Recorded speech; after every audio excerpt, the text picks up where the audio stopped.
I heard them decide my fate through a door that was not fully closed. It was a habit of mine, this listening, a skill born from a lifetime of being overlooked. A closed door in my father's house was merely a suggestion of privacy, not a guarantee, and the sliver of gilded hallway I could see was a silent testament to the secrets the house always failed to keep. My father's voice was a low rumble of despair, my sister Lydia's a high, sharp note of indignation. They were discussing the cottage at Stone End, the last, most neglected piece of property left to us that was not already mortgaged to the hilt. "She will have to go," my father had said, the words heavy with the finality of a judge's sentence. "There is no other way. We must retrench, and Ilara does not require the same comforts." The comforts he spoke of were the barest necessities of a genteel life, a life we were losing our grip on with each passing day. Lydia, whose beauty was our family's last remaining currency, required new gowns, new ribbons, new opportunities to dazzle society into forgetting the scent of decay that clung to our name. I, however, was plain Ilara, quiet Ilara, the second daughter, the one whose dowry had been a phantom even before the debts began to mount like winter snow. I was too serious, my mother had often sighed before her passing, too fond of books that put notions in my head, and not nearly fond enough of the brittle smiles and empty chatter that might have secured me a husband.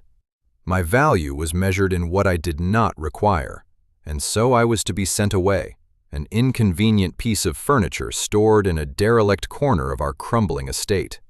I did not cry. I did not rage. I simply closed my eyes and absorbed the decision as I had absorbed so many others. I was a creature of quiet endurance, a stone in a riverbed, shaped not by my own will, but by the relentless current of others' choices. The catalyst, this exile, was not a surprise.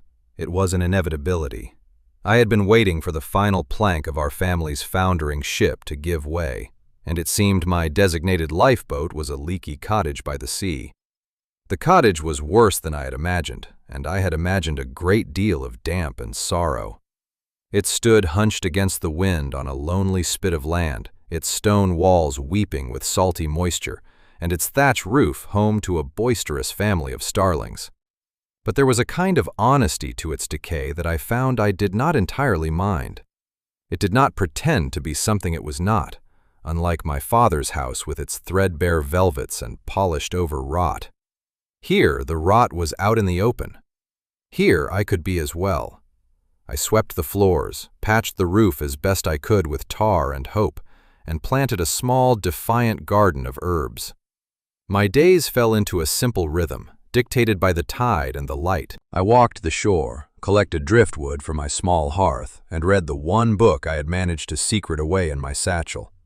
A worn copy of the Histories of Thucydides, a text my father would have deemed entirely unsuitable. In the quiet I found not loneliness, but a space to breathe, a silence that was not filled with the suffocating weight of what I was not. The storm arrived without preamble, a furious, black-hearted thing that hurled rain like thrown stones against my small window panes. The sea roared, a wounded animal, and the wind howled through the ill-fitting doorframe. I had wedged a chair beneath the handle and was huddled by the fire, trying to read by its flickering, unreliable light, when I heard a sound that was not the storm. It was a tearing, splintering crash, followed by a terrible, high-pitched scream that was cut short. It was not a human sound. It was the sound of a horse in mortal terror. My first instinct was to stay inside, to pull my shawl tighter and add another piece of driftwood to the fire. It was not my business. I was a woman alone, and the world outside my door was wild and dangerous. But the sound had lodged itself in my chest, a shard of ice. I thought of the cliffs, slick with rain, the treacherous path that wound down from the main road. I thought of a duty that had nothing to do with family or society, but with the simple, stark fact of a creature's suffering. With a sigh that seemed to pull the weariness from the very marrow of my bones, I lit a lantern, wrapped my thickest shawl around my head and shoulders, and unbarred the door. The wind tore at me, ripping the breath from my lungs. The lantern flame guttered, a fragile spark against the overwhelming dark. I followed the path, my skirts instantly soaked and heavy, my boots sinking into the mud. I found the horse first. It was a magnificent black stallion, its leg bent at an unnatural angle, its great dark eyes wide with pain and fear. A fallen branch, a truly massive limb torn from an ancient oak, lay across the path. The horse had tried to leap it or been panicked into it, and beside the horse, half submerged in a muddy pool of rainwater, was the man. He was unconscious, a dark gash on his forehead bleeding freely into the rain and muck. He was dressed in fine, though now ruined, riding clothes. He was no local farmer. I knelt beside him, my heart a frantic drum against my ribs. I pressed my fingers to his neck, searching for the pulse I was half afraid I would not find. It was there, slow and deep and shaking, but there. For a long, terrifying moment, I considered running back to my cottage and bolting the door. He was a stranger, a gentleman by the look of him, and his world was one I had been cast out of. But his stillness, the absolute vulnerability and the slack line of his jaw moved me. He was not a gentleman now. He was just a man, wounded and at the mercy of the storm. I could not leave him. Getting him back to the cottage was a nightmare of strained muscles and desperate, gasping breaths. He was tall and solidly built, a dead weight that I dragged and heaved and cajoled, step by agonizing step. I left the poor horse. There was nothing I could do for it but whisper a useless apology. Inside, I managed to get him onto the narrow cot I used as my own bed, his muddy boots staining the worn blankets. I stripped off his sodden coat and waistcoat, my fingers clumsy and shaking, averting my eyes with a blush that was absurd in the circumstances. I cleaned the wound on his head with boiled water and a strip of clean linen, my hands surprisingly steady now that the task was clear. I built up the fire until it blazed, filling the small room with warmth and a wavering golden light. Then I sat in my one good chair, pulled my damp shawl around me, and waited for him to wake. He did not wake for a full day and a night. He drifted in a fever dream, muttering words I could not catch, his brow furrowed in some internal agony. I trickled water and thin broth between his lips, changed the dressing on his head, and listened to the storm slowly exhaust itself outside. When he finally did open his eyes, they were a startlingly clear, sharp gray, the color of the sea after a storm has passed. They fixed on me, not with the confusion I expected, but with a keen, unnerving intelligence. He did not ask where he was, or who I was. His gaze swept the small, clean room, taking in the neatly stacked books I used as a table, the herbs drying from the rafters, the mended fishing net in the corner, and finally, my face. And then he looked at me. Not a glance, not the polite sweep of a gentleman assessing a woman's features for beauty or fortune, but a direct, searching look. It was a look that seemed to peel back the layers of plainness and quietness, the labels of second daughter and inconvenient Ilara, and see the person beneath. It was the first time in my life I had ever felt truly seen. For a man on the brink of death only moments before, it was a gaze of astonishing power. It was the most disruptive thing that had ever happened to me.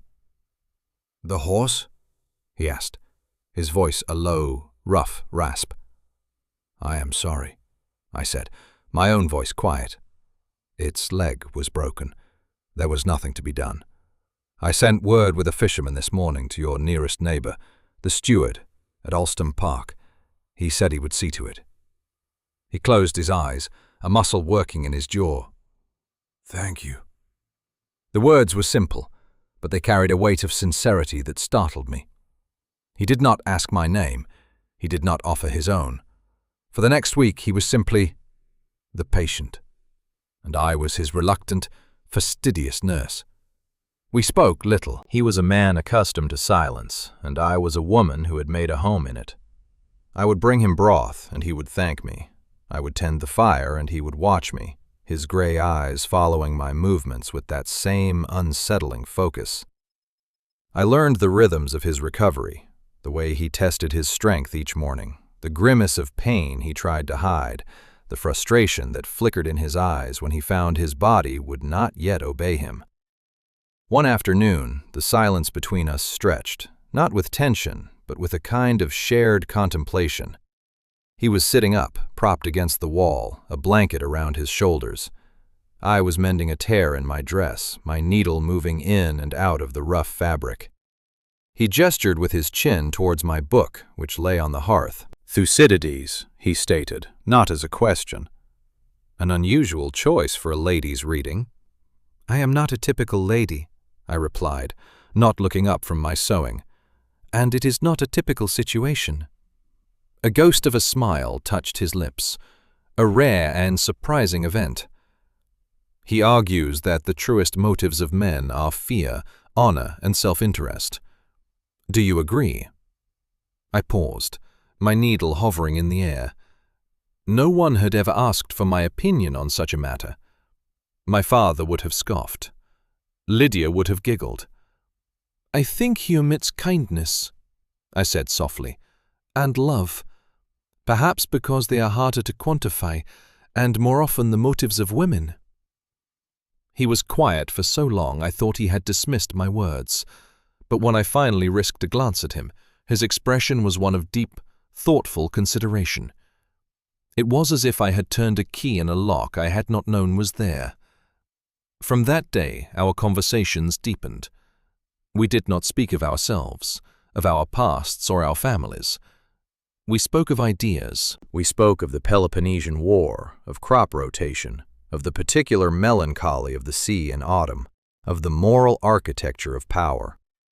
I found in him a mind as sharp and inquisitive as my own, a thirst for substance over pleasantry that I had thought was a failing unique to me. In those quiet, fire-lit conversations, I felt a connection I had never known, a meeting of minds that was more intimate than any touch. He never once made me feel that my thoughts were unfeminine or my knowledge unseemly. He simply listened and argued and agreed as if I were his equal. The day he was well enough to leave, a carriage from Allstone Park arrived. A liveried servant knocked at my door, his face a mask of polite horror at the state of my cottage. The man, my patient, whom I still did not know the name of, stood, dressed now in clothes they had brought for him. He looked impossibly tall and out of place in my small home, a hawk returned to a grand cage after a brief, strange sojourn in a sparrow's nest. He turned to me, and for a moment the formal mask of the gentleman slipped. "I do not have the words to thank you," he said, his voice low. "You are welcome," I replied, my own voice betraying nothing of the strange emptiness that had suddenly opened in my chest. He reached into his waistcoat, but then seemed to think better of it. The offer of money would have been an insult, and we both knew it. Instead, his eyes went to my threadbare shawl hanging by the door. He said nothing more, simply gave a curt, formal bow and was gone. I watched the grand carriage pull away, splashing mud onto my herb garden until it was just a speck in the distance. The silence he left behind was different from the one I had known before. It was heavier and lonelier. Weeks passed. Autumn deepened into a brittle, cold winter. I returned to my routine of walking and reading and surviving. I told myself I was glad to be alone again, that his presence had been a disruption to my hard-won peace. I told myself I was a fool for missing our conversations, for replaying them in my mind by the fire at night. Then, one bitter afternoon, a farm cart rumbled up the path. An old farmer, a tenant from a neighboring property, unloaded a staggering quantity of firewood, stacking it neatly against my wall. He also handed me a heavy parcel wrapped in brown paper. "From the park," he said gruffly, touching his cap. "The new Duke's orders." I unwrapped the parcel with numb fingers. Inside was a shawl. It was not a fashionable, flimsy thing, but a thick, soft creation of deep blue wool, impossibly warm and heavy. There was no note. There was no card. But I knew. He had seen my threadbare shawl. He had noticed. This secret kindness, this anonymous act of care, was more eloquent than any words of thanks. It was a sign that I had not imagined it, that focus, that attention to detail. He had seen me, and he had remembered. A week later, the true cataclysm occurred. An invitation arrived, delivered by a rider in the Allstone livery. It was addressed to my father, inviting him and his daughters to a small, informal gathering at the park to welcome the new Duke of Allstone. My father, who had not written to me once since my exile, suddenly remembered my existence. A frantic, barely legible note was dispatched, summoning me home at once. We were to be presented. Lydia was breathless with excitement. The previous Duke had been an old, ailing recluse. The new one, his heir, was said to be unmarried, wealthy beyond imagining, and recently returned to the country. "This is it, Alara," she had whispered to me as we dressed, her fingers trembling as she fastened a string of pearls around her throat. "Our salvation." She meant, of course, her salvation. I was merely a backdrop, the plain brown wren to her vibrant bird of paradise. The drawing room at Allstone Park was a symphony of gold leaf and hushed whispers. Long, slanted ribbons of light from the tall windows illuminated the dust motes dancing in the air, each one a tiny, glittering secret. I felt like a ghost, a shadow that had mistakenly wandered into the light. My dress was my best, but it was years out of fashion and a dull, serviceable gray. I stood beside Lydia, a porcelain doll on a velvet tray, and waited to be ignored. And then he entered the room. The whispers died. He was taller than I remembered, broader. Dressed in the severe, elegant black of formal afternoon wear, he was no longer just a man, a patient. He was power. He was status. He was the Duke of Allstone. And he was Julian. The man I had nursed. His eyes, those same sharp gray eyes, swept the room. They passed over Lydia without a flicker of recognition, not a glance, not the polite sweep of appraisal she was so accustomed to commanding. And then his gaze found me, standing in the shadows, and it stopped. Across the crowded room, he held my gaze. A small, almost imperceptible nod. A silent acknowledgement that passed between us like a secret current. He began to move through the room, politely extricating himself from the circle of matrons and hopeful fathers that had instantly formed around him. He moved with a purpose that made my heart begin a slow, heavy beat against my ribs. He was not heading for Lydia. He was heading for me. "Miss Ilara," he said, his voice a low rumble that cut through the renewed chatter. He had used my name. A name he had never spoken in the cottage. He must have learned it. The thought sent a ridiculous thrill through me. I was hoping I might have a word. My father, standing nearby, puffed up with pride, assuming the Duke was merely being polite to the plain sister before turning his attentions to the beautiful one. "Of course, Your Grace. Ilara, do not monopolize His Grace's time." The Duke's eyes did not leave my face. "It is Miss Ilara's time I have come to request," he said, a subtle chill in his tone that made my father blink. He offered me his arm. To refuse would have been a scandal. To accept felt like stepping off a cliff. I placed my trembling fingers on the fine black wool of his sleeve. He led me not to the gardens, not to a quiet alcove, but to the library. Of course, the library. It was a magnificent room, smelling of old leather and beeswax, the walls lined from floor to ceiling with the collected wisdom of generations. He closed the doors behind us, shutting out the world. "I trust the firewood is adequate?" he asked, turning to face me. "And the shawl is very warm," I replied, my voice barely a whisper. "Thank you, Your Grace." "Julian," he corrected me gently. "My name is Julian. I would be honored if you would use it." The intimacy of the request, the breach of formal etiquette, was a seismic event. Julian. I tested the name silently on my tongue. It felt both strange and familiar. We stood in the quiet room, a wavering partition of gold from the firelight between us. He reached out, not to touch me, but to take a book from a nearby table. His fingers brushed against mine. A spark, sharp and sudden, leaped between us. It was a moment of such profound, accidental intimacy that I snatched my hand back as if burned. His eyes darkened, and for a moment I saw the man from the cottage again, the vulnerability beneath the ducal armor. This was our slow burn, a fire built from shared silence and secret kindness, now threatening to catch. My return to my father's house was temporary, a strange, suspended state of being. I was no longer the forgotten daughter in the cottage, but I was not yet anything else. I was a curiosity, the Duke's strange preference. Lydia watched me with a new, speculative gleam in her eyes, a mixture of envy and disbelief.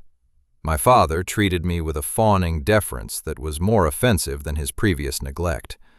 I felt like a pawn that had, by some bizarre twist of fate, found itself on the king's square. A week after the gathering at Allstone Park, a letter arrived. It was not a social note, but a thick, legal-looking document delivered by a clerk from my father's solicitor in town. My father was out, and Lydia had no interest in such dull matters, so I took it to him in his study when he returned. I did not mean to see it. I placed it on his desk and turned to leave, but he had already broken the seal, his hands shaking slightly. He scanned the first page, and the color drained from his face. He slumped into his chair, the letter falling from his grasp. "Ruin," he whispered, the word a dry, rasping sound. "Absolute ruin." I picked up the document. My first thought was of some new debt, some final creditor come to claim the last of our possessions. But it was not that. It was a contract, an agreement made between my father and the previous Duke of Allstone, Julian's elder brother. The language was cold, precise. In exchange for the complete forgiveness of a staggering gambling debt, a sum that would have beggared us for generations, my father had pledged the hand of his eldest unmarried daughter to the new Duke upon his succession. The eldest unmarried daughter. That was Lydia. The words swam before my eyes. A secret, a terrible mercantile secret that underpinned our entire existence. My father had sold Lydia. He had sold her to save himself. I stared at the paper, the ink a stark black indictment of my father's character. And then a colder, more terrifying thought slithered into my mind. Julian, the new Duke. He would have known about this. His brother's affairs, the state of the estate, the contracts and obligations, they would all have become his. The kindness, I thought, my blood turning to ice, the firewood, the shawl, the conversations. The way he had sought me out, his intense, focused gaze, had it all been a lie? A performance? Was he merely inspecting the family he was being forced to marry into? Perhaps he had found Lydia too frivolous, too shallow, and was testing me as a potential substitute. The thought was a physical blow. The crisis of trust was absolute and devastating. His kindness had felt like a gift. Now I feared it came with invisible invoices, part of a transaction I had not understood. The beautiful, fragile connection I had felt in the library now seemed like a spider's web, and I, the witless fly. I had to know. I could not breathe in the house of lies my father had built. The next day I walked to Allstone Park. I did not use the main drive. I used the old paths I had learned as a child, slipping through the woods like a wraith. I found him where I knew he would be, walking the ridge that overlooked the estate, his great dog at his side. He saw me coming and waited, his expression unreadable. "Ilara," he said, a question in his voice. "Did you know?" I asked, my voice tight and thin in the cold air. I did not need to explain. He knew what I meant at once. A shadow passed over his face. "Yes," he said, and the word was a stone dropping into a deep well. "When?" I demanded, the pain a sharp physical thing in my chest. When you were in my cottage? When you looked at me as if you were seeing something worthwhile? No, he said, taking a step towards me. Ilara, listen to me. I learned of the contract when I inherited. It was one of 100 disastrous, dishonorable agreements my brother had made. I found it repulsive. I had no intention of honoring it. I came to this county to disentangle myself from my brother's messes, not to be shackled by them. And my family was one of those messes, I said, the words bitter. Yes, he admitted, his honesty more painful than any lie.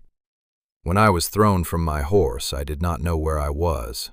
I did not know who you were. You were just a woman, a quiet, steady, impossibly strong woman who saved my life with nothing but her own 2 hands and a copy of Thucydides. I did not connect your cottage, your presence, to the name on that wretched contract until after I had left. He looked at me, his gray eyes pleading. The rest of it, Ilara, the firewood, the shawl, seeking you out, that was not the Duke of Alstone inspecting his contractual obligations. That was Julian, the man, trying to find his way back to the only person who had made him feel alive in years. He took a breath. Everything else was a catastrophe I did not plan for. You were the catastrophe I did not plan for. His words hung in the air between us. A catastrophe. It was the strangest, most wonderful thing anyone had ever called me. He had admitted the truth of his knowledge, but reframed it with the truth of his feelings. The crisis was not resolved, but it had shifted. I saw the path forward, but it was narrow and fraught with peril. He must have seen the doubt still warring in my eyes. He did not press me. He did not touch me.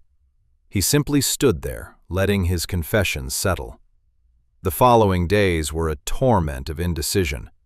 I kept to my room, pleading a headache, unable to face my father's pathetic hope or Lydia's simmering resentment. I felt caught between 2 worlds, the cold, transactional world of my family and the fragile, unproven world of feeling Julian had offered me.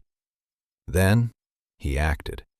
A message arrived for my father, a summons to the Duke's study. My father went, his face a mask of nervous avarice. He returned 3 hours later, a broken man. He stumbled into the drawing room where Lydia and I were sitting in strange silence and threw a sheaf of papers onto the table. "It is over," he mumbled, pouring himself a large brandy with a shaking hand. "He has cancelled the debt, bought it himself from the estate and torn it up. The contract is null and void." Lydia gasped. But the wedding? My marriage? "There is no marriage," my father roared, his face purpling. "He wants nothing to do with us. He said the contract was dishonorable and he would not enforce it. He called me a trafficker of my own flesh and blood." I looked at the papers on the table. Julian had acted. He had proactively dismantled the cage that had trapped us all, severing the financial chain that bound my family to his. It was a clean, brutal, and utterly decisive act of defense. He had protected me from the transaction, even at the cost of any future connection. He had freed me, but he had also, it seemed, let me go. That evening, as dusk settled over the gardens, a footman informed me that the Duke was in the West Pavilion and wished to speak with me. My heart hammered against my ribs. This was it, the final accounting. I found him standing by the rain-streaked glass, looking out at the dying light. He turned as I entered, and the ducal mask was gone. In its place was a vulnerability that mirrored my own. "I have settled affairs with your father," he said, his voice quiet. "You are free, Ilara. There are no obligations, no contracts that bind you." "Why?" I whispered. He took a step closer, his hands clenched at his sides as if to keep himself from reaching for me. "Because I could not bear the thought of that contract touching you. I could not let you be a part of any transaction. When I came here, I was a man entombed. My brother's death, the duties I never wanted, It was a long, gray twilight. I had forgotten what it was to feel anything but grief and obligation. And then I woke up in a tiny, wind-swept cottage, and there you were. His voice grew thick with emotion. You were not meant to happen to me. You were quiet when the world told you to be loud. You were intelligent when the world told you to be decorative. You read Thucydides and argued about the motives of men while you spooned broth into the mouth of a stranger you should have left to die in the mud. You have been in my every thought since that day. You have unmade me, Alara, and I find I am terrified and more hopeful than I have been in a decade. I did not free you so that I could walk away. I freed you so that if you chose to stay, it would be a choice made in freedom, not obligation. It was the most profound, most vulnerable confession. He was not a duke proposing a suitable match. He was a man confessing the geography of his own soul, a landscape that he claimed I had irrevocably altered. The hope that I had so fiercely suppressed rose up in me, fierce and undeniable. I have never been free, I said, the truth of it sharp on my tongue. I have always been defined by what I am not. Not beautiful enough, not wealthy enough, not charming enough. I looked up at him, my gaze unwavering. You are the first person who has ever seen me for what I am. A slow, wondrous smile spread across his face. It was not the ghost of a smile from the cottage. It was the real, solid, brilliant sun. Then stay, he said, his voice husky. Stay, and let us be free together. It was a reciprocation of the heart, a quiet treaty signed in the twilight. We were no longer Duke and plain sister, patient and nurse. We were Julian and Alara, two people who had found each other in the wreckage of their separate lives. We had formed an alliance, not against my family, but for ourselves. Our new understanding, however, was a private one. The world, and specifically my family, had not yet been informed. Julian insisted on hosting a ball, a grand affair to formally announce his presence as the new master of Allstone Park. I knew it was more than that. It was a stage, and he was setting it for a final, public confrontation. My father and Lydia accepted the invitation with a grim determination. My father, having lost the contract, was desperate to salvage some social standing. Lydia, her vanity wounded to the quick, was determined to show the Duke what he had given up, convinced she could still dazzle him into changing his mind. The night of the ball, Allstone Park was ablaze with light.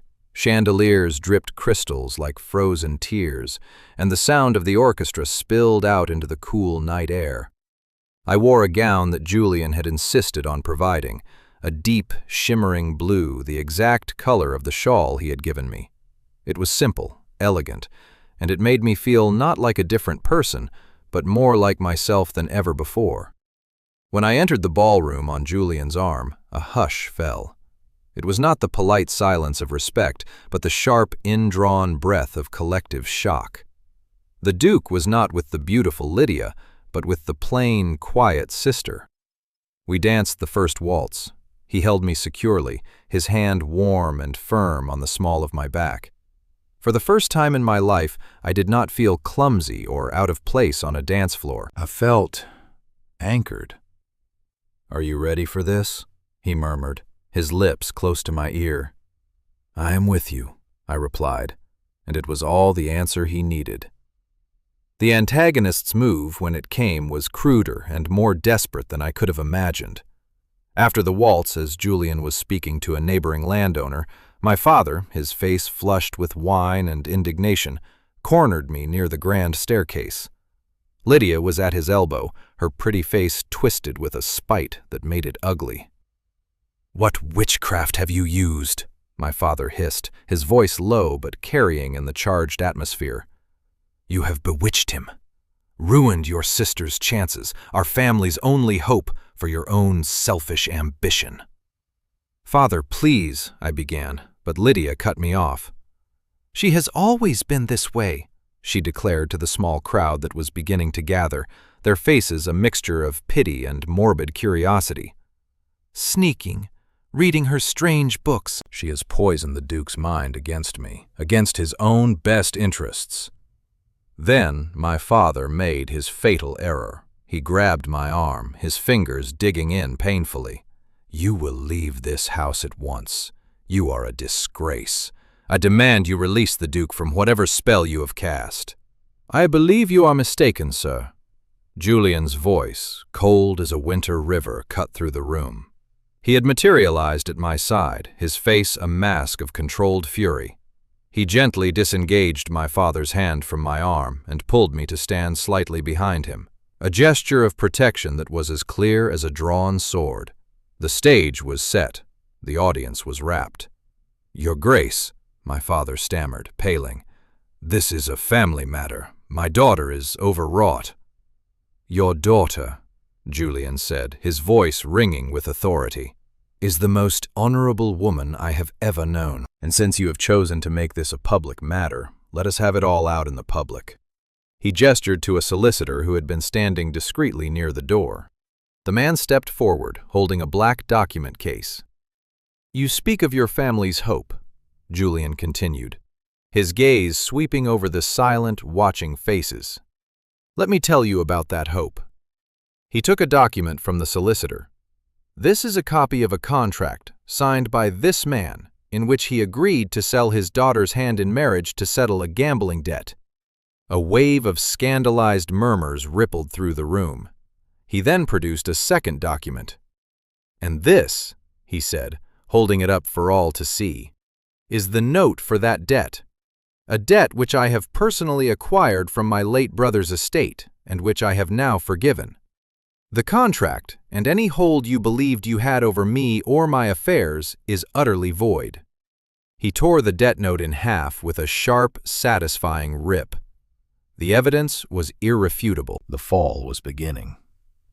My father stared at the torn paper as if Julian had struck him.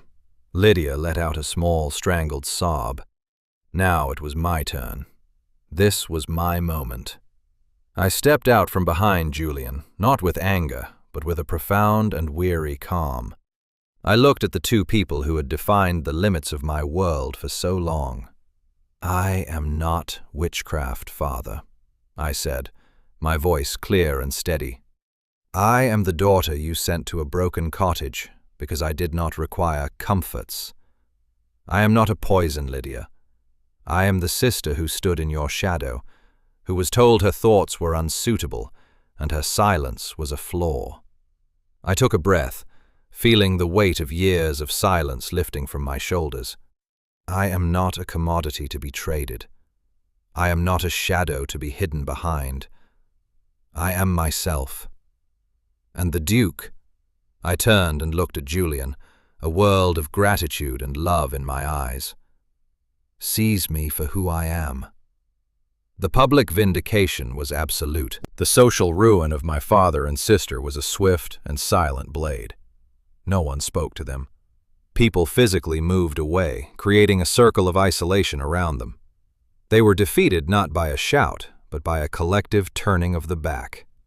They left the ballroom shortly after, not with a bang, but with the pathetic whimper of their own collapsed ambitions. The music started again, a tentative, hopeful melody. Julian took my hand. "May I have the next dance, Miss Alara?" he asked, his eyes smiling. "Yes, Julian," I said. "You may." The morning after the ball was quiet, the air washed clean by a night of emotional storms. The sky was a pale, hopeful blue. Julian and I walked, not on the formal paths of the garden, but up the rough track to the ridge that overlooked the sea on one side and the sprawling green of Allstone Park on the other. It was the same ridge where I had confronted him, where our story had almost ended before it began. Today, it felt like a beginning. We stood in the gentle breeze, the world stretching out before us. He took my hands in his grip warm and solid. "I believe I promised we could be free together," he said softly. "You did," I answered, my heart so full I thought it might burst. He drew me closer, his gray eyes searching my face. "Elara," he breathed my name like a prayer. And then he kissed me. It was not a hesitant, questioning kiss. It was a kiss of certainty, of arrival. It was the culmination of every shared silence, every secret kindness, every whispered conversation in the firelight. It was slow and deep and shaking, a final, beautiful catastrophe that erased all the sorrows that had come before. It was the final resolution, the sealing of a promise made not with words, but with the quiet, steadfast turning of two hearts toward home. Months later, I stood in that same library, now our library, running my hand over the worn leather spines of the books. Sunlight streamed through the tall windows, the same windows that had once seemed so intimidating. A wedding ring, simple and solid, gleamed on my finger. Outside, the grounds of Allstone Park were stirring with the first signs of spring. Julian entered the room, his step light, a smile on his face. He came to stand behind me, wrapping his arms around my waist and resting his chin on my shoulder, his gaze following mine to the rows of books. "What are you thinking?" he murmured. "I was thinking of Thucydides," I confessed. Fear, honor, and self-interest. I still think he was wrong to omit kindness. "He was a historian," Julian countered, his lips brushing my temple. "He recorded the world as it was. You, my love, are a poet. You have taught me to see the world as it could be." He turned me in his arms, his expression tender. "And I see my formidable aunt has arrived. She is demanding tea and, I suspect, a thorough inspection of your character." I laughed, a sound that was still new and wonderful to me. The formidable Dowager Duchess, Julian's aunt, had become my staunchest ally, a woman who valued intelligence over beauty and who had declared me the only sensible choice he has ever made. We received a letter from a chastened Lydia, who had married a quiet country solicitor and seemed, to my surprise, content.